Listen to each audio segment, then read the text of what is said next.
It's a beautiful day to go flying. Welcome back to another flying adventure.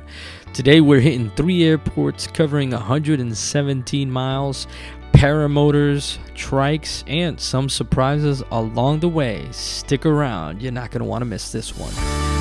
It's a beautiful day to go flying, and the plan for today is simple but exciting. Here I am leaving Woodstock Airport. I'll be heading first to Sterling Airport to meet up with my buddy Rich. He just wrapped up a flight lesson there, and after that he's gonna switch gears and take off on his paramotor. From there I'm gonna continue on to Crow Island Airpark, where my whole weight shift trike journey began. And let me tell you, when I land there, something really cool happens. You're not gonna want to miss that part.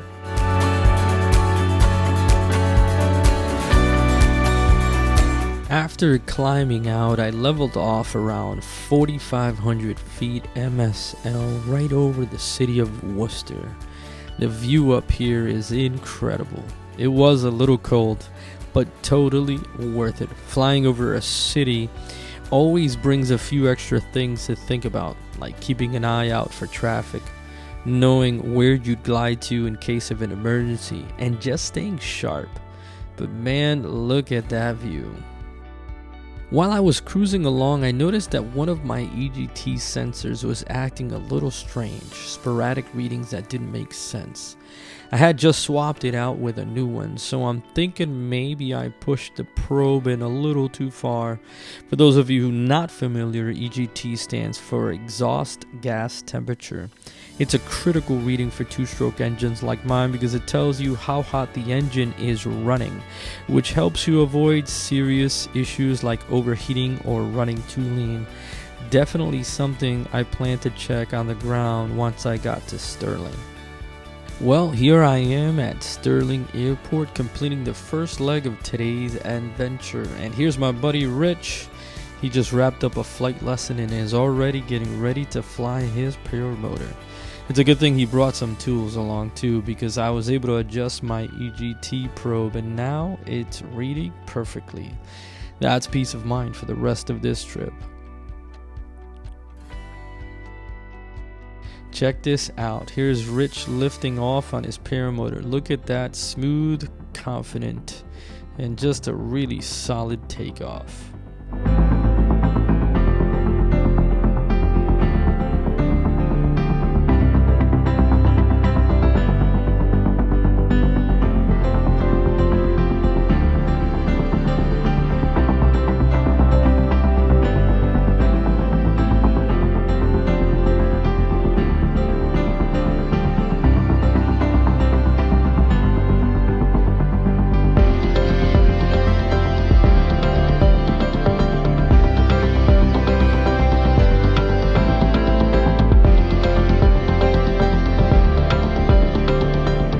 Well, now it's time for me to get back in the air and head to my next destination, Crow Island Airpark.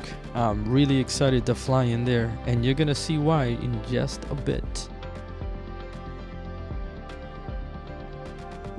But before I go, here I am buzzing past Rich on his paramotor. Two totally different styles of flying, but both, as you can see, are an absolute blast.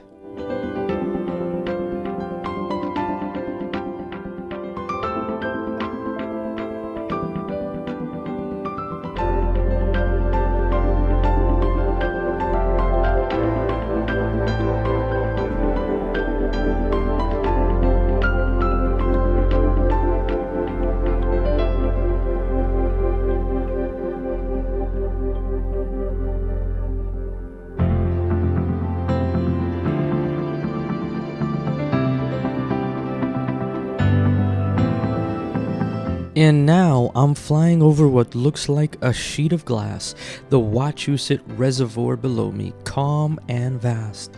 There's something magical about flying over water, the way the light plays, the reflections, the quiet. It just draws you in. Up here you feel small, the wind, the altitude, the stretch of water.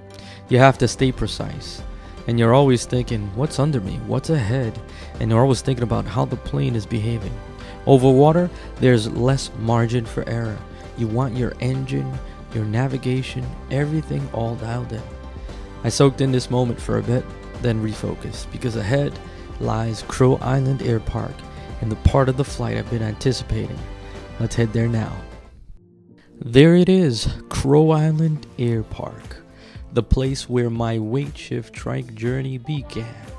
As I enter the pattern, I can't help but remember the countless times I flew here with my instructor, dialing in landings step by step, leg by leg.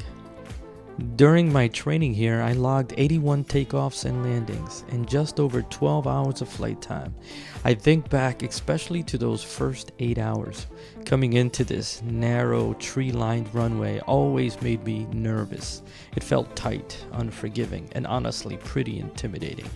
But now with 17 hours of training behind me and nearly 60 hours total under my belt, it feels different. What used to be scary is now just another view to enjoy. Instead of nerves, I find myself smiling, taking it in, and savoring every second as I line up for runway 29. Time to put her down. You never know who you will run into on the ground at a smaller air park like Crow Island, and wouldn't you know it, as I pull up, there's my instructor right there. Looks like he's getting ready to take a student up. And there it is, folks, a big thumbs up from my instructor, and that feels good for sure. This trike journey has been quite the ride. It all started right here at Crow Island. Even though I continued my training down in Texas at Cowboy Up Paragliding, this place will always hold a special place in my heart. Well, it's now time to get back in the air and head home. It'll be a straight shot southwest about 41 miles as the crow flies. The nice thing about this leg is I don't have to climb up to 4,500 feet like I did over Worcester. Here I kept it around 2,000 feet, which was a lot warmer and a lot more comfortable. So one last takeoff for the day. Here we go, heading back to home station, Woodstock Airport. Well, on this last stretch back to Woodstock, I've had some time to think, and today's flight really had it all. 117 miles, 3 airports, flying to meet friends, and even a Paramotor cameo. Now, not every flight has this much packed into it, but that's what makes this one special. If you've been following my flying journey, you know it started over 6 years ago in a Paramotor, and now it's been about a year since I began this next chapter, learning to fly a weight shift trike. From those first training flights to covering miles across New England, it's been an incredible adventure, and I'm still just getting started. So here's a question for you. If you made it this far into the video, let me know in the comments, would you rather fly a trike, a paramotor, or maybe try both? I'd love to hear your take. Comment below. And here we are back at Woodstock. Another adventure complete, but plenty more to come. Thanks for flying with me today. If you enjoyed the journey, don't forget to like and subscribe. Blue skies, my friends. God bless. Take care. See you in the next one.